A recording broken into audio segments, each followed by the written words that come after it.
Hello, and thank you for joining me again on my YouTube channel, Shelli-brate Living. Today, I am going to tell you my story about depression. With me, it started with rejection. There are two kinds of rejection. First of all, there is overt or open rejection, where you're slapped around and people yell at you and curse at you and tell you you're worthless and you'll never amount to anything. Physical abuse and sexual misuse fall into that category. I never had any of that. I had the other kind of rejection, covert rejection, tiny, infinitesimal, barely perceptible things that happened. But just like tiny termites can bring down tremendous trees, they had a devastating effect on me. Things like the story my mother told so many times about when I was born. The nurse brought me in for the first time, and I had that tiny hair all over my body. And the nurse jokingly said, "Oh, it looks like you gave birth to a chimpanzee." And my mother cried. Was I a disappointment to her? In 8th grade, I had won the diocesan spelling bee. And as I got out of the car and ran towards the house where my father was sitting on the front porch, waving my certificate, "Daddy, I won, I won." In somber tones, he said, "Oh, you're back so early. I was prepared to give you words of consolation." And hundreds of things like that, whether intended as rejection by the person or perceived by me as such. When I was 25 years old, I was so old. I was a quarter of a century, which sounds funny now that I'm 75. An unfortunate business deal and a bout with walking pneumonia, and I fell into a depression. I couldn't sleep at night. The doctors gave me all kinds of meds that didn't work. One night, as I was sitting there with all of my books, working very complicated crossword puzzles, I opened a newsletter that talked about Campus Crusade for Christ with Explo 72 in Dallas, Texas, for the Fellowship of Christian Athletes. I had been asking Christ into my heart, and it didn't work.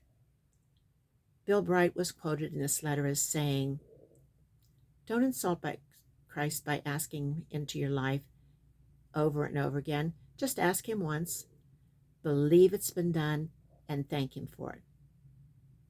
I did that, and Christ came into my life, and he took away my stress, anxiety, and depression, and I was able to go off of the pills.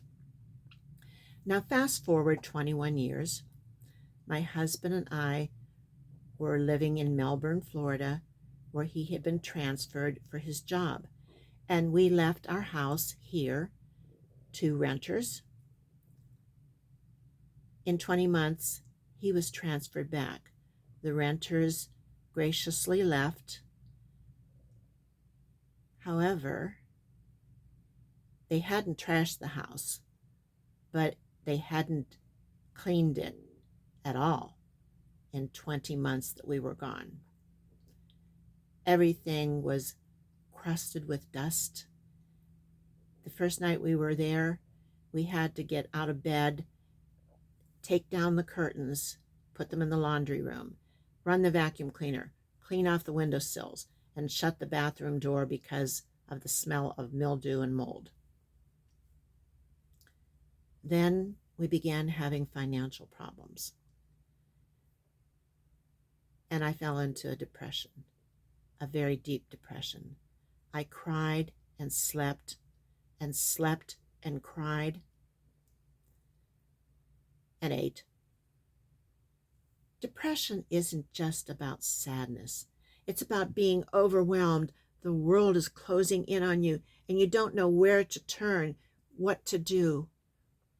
And it's about anger. You're angry and you don't feel like you have the right to have that anger.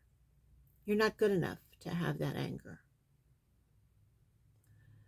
I was told I didn't have clinical depression because I had never been diagnosed with it. After about a month of this, my husband came in and sat down on the edge of the bed and said, I just saw a commercial about depression and you have all the symptoms. We need to get you help now. And then he left.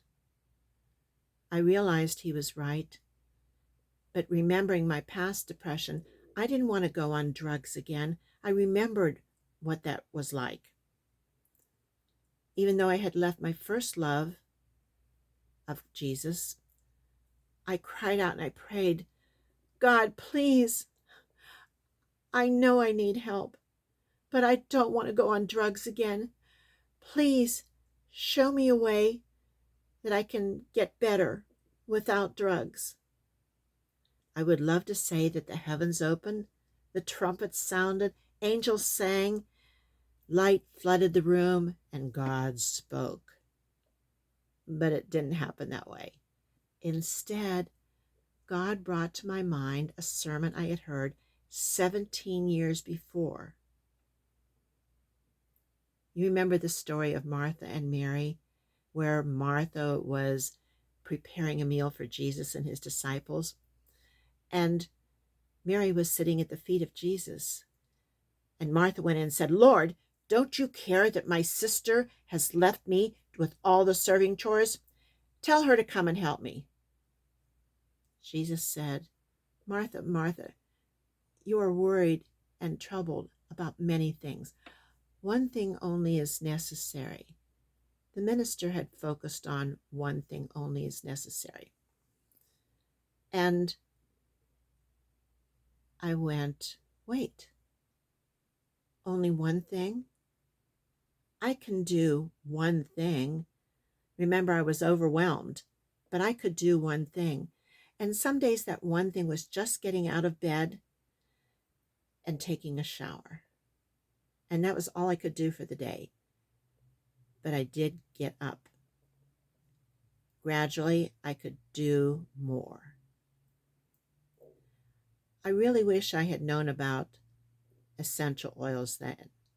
I am a doTERRA wellness advocate, and I love using the oils for different things. In my video tomorrow, I will actually tell you the next step that God told me to do. It will be a tip that can help you a lot. So thank you for joining me today. Remember to like and subscribe, and I'll see you with my tip on the next video. Bye.